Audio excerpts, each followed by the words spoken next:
David Castello-Lopez, l'origine d'un objet du quotidien qui est revenu en grâce un peu ces derniers temps. C'est le kawaii. C'est le kawaii. Le kawaii qui, jusqu'à assez peu de temps, faisait partie des vêtements très utiles, mais dont l'utilité se payait du décès de votre style vestimentaire. C'est-à-dire qu'il fallait choisir. Soit vous préfériez être sec, auquel cas vous mettiez un kawaii, mais du coup vous cessiez d'être cool. Soit vous préfériez être cool, auquel cas vous mettiez pas de kawaii, mais vous cessiez d'être sec. Vous voyez, il fallait choisir. Alors pourquoi est-ce que le kawaii traditionnellement c'était pas cool? Pour vraiment plein de raisons, mais je vais me contenter d'en citer deux. La première, c'est que le kawaii, quand on bouge, ça fait du bruit. J'en ai ici un avec moi. Vous voyez, ça fait ce bruit, ça. Et ça, c'est pas cool. Ça, et c'est encore, vraiment... il est plus souple que ceux de Il est un petit peu plus temps. souple qu'à l'époque, mais c'est-à-dire que à chaque fois qu'on tourne la tête, ça fait ce bruit-là. C'est pas terrible, c'est pas sexy. On peut pas vous dire qu'on peut pas mener une filature discrètement, quoi. Exactement. On se fait repérer assez vite. On a l'impression qu'on est habillé en plastique quand même. Hein. Et la seconde, c'est un travers sur lequel Danny Boone a mis le doigt avant moi dans son sketch sur le kawaii. Et à savoir que lorsqu'on porte un kawaii avec une capuche et qu'on tourne la tête, eh bien la capuche, elle reste au même endroit, ce qui est à la fois ridicule et dangereux. Mais tout ça, ça ne nous dit pas d'où vient le kawaii. Alors, il y a deux modèles principaux de kawaii. Il y a ce qu'on appelle le Claude, qui est une sorte de gilet imperméable avec une fermeture éclair. C'est celui que j'ai apporté ici, une fermeture éclair qui va jusqu'en bas. Il y avait celui qu'on se mettait par en dessous. Oui. Tout à fait. Celui-là, c'est le Léon. Qui est un peu une sorte de pullover en plastique. Exact. Si vous voulez. Vous étiez Léon, vous. Moi, j'avais pas le choix, hein, j'avais ce qu'on m'achetait. Oh, pauvre enfant. Alors pourquoi Léon? Pourquoi Claude? Eh bien pour le savoir, j'ai d'abord pris le train jusqu'à Lille, ensuite j'ai pris un taxi, je suis allé en Belgique, quelques kilomètres derrière la frontière, et là j'ai rencontré un monsieur. Bonjour, je m'appelle Léon-Claude Duhamel et c'est moi qui ai inventé le kawaii. Léon-Claude Duhamel. L'inventeur le du Léon et le Claude. Parce que c'est les deux prénoms de l'inventeur du kawaii. Alors, Léon-Claude Duhamel, il est né en 1935 dans une petite ville de la banlieue de Lille qui s'appelle Touflers. Et depuis, il est passé en Belgique. Voilà. Exactement. Parce que le climat il est meilleur. Oui, il est meilleur. On mange mieux aussi. Et vous savez qu'une des choses qu'on fait dans le Nord très bien, c'est le textile. Et donc, Léon-Claude, il a fondé une entreprise de textile avec l'aide de son père, qui en avait déjà une. Et il a cherché assez vite des nouveaux trucs cool à faire pour avoir plus de succès. Et puis un jour, en 1965, il était attablé à la terrasse du Café de la Paix à Paris et il a vu passer une mère avec deux enfants qui avaient des blousons rouges, des sortes de cirés, et il s'est dit quelque chose d'assez général, d'après ce qu'il m'a dit, du genre « Tiens, si j'inventais un blouson pratique et sympa ». Il s'est mis au travail et il a fait un prototype qu'il a appelé « En cas », sous-entendu « en cas de pluie ».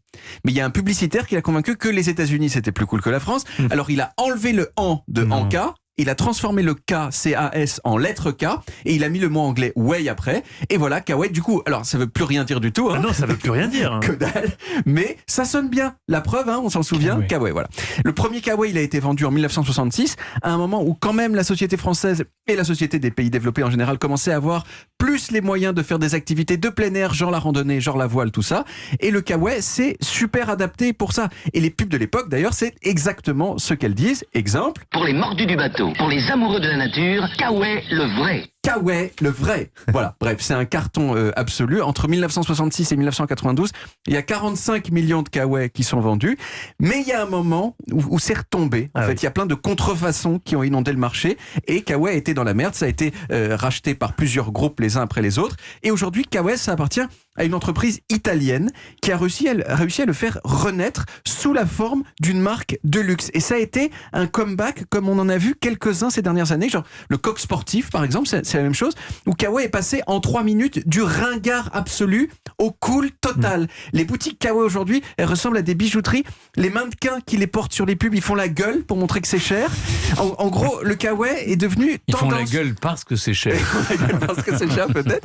Le kawaii est donc devenu tendance et aujourd'hui donc rester sec tout en restant cool, c'est possible. Mais bien sûr, il faut avoir les moyens parce que quand on était petit, Mathieu, un kawaii, ça coûtait quelques dizaines de francs. Mais oui. Aujourd'hui, le kawaii de base, hein, comme celui que j'apporte ici, ça coûte 100 € et ça peut aller jusqu'à beaucoup plus cher. Alors j'ai posé la question à Léon-Claude Duhamel, pourquoi, hein, qu'est-ce qui s'est passé entre le moment où ça coûtait 40 francs et maintenant ça coûte 100 €? Et il m'a dit, je sais pas, hein, parce que franchement le produit est pas très différent, mais si j'avais réussi à les vendre à ce prix-là, ça aurait été fabuleux. Bon, moi, il reste que j'ai pas allé en Belgique, mais en Suisse. Oui, c'est ça. Un peu plus loin, le climat est encore meilleur. Exactement. Moi, il reste que j'ai quand même une certaine tendresse pour le kawaii, et en particulier pour le son qu'il fait quand on bouge. Et donc, en hommage à ce son, hein, celui-là, j'ai composé pour vous une toute petite musique dansante avec des bruits de kawaii. C'est très court, c'est pas vraiment fini, mais c'est assez sympa. Je vous propose de l'écouter.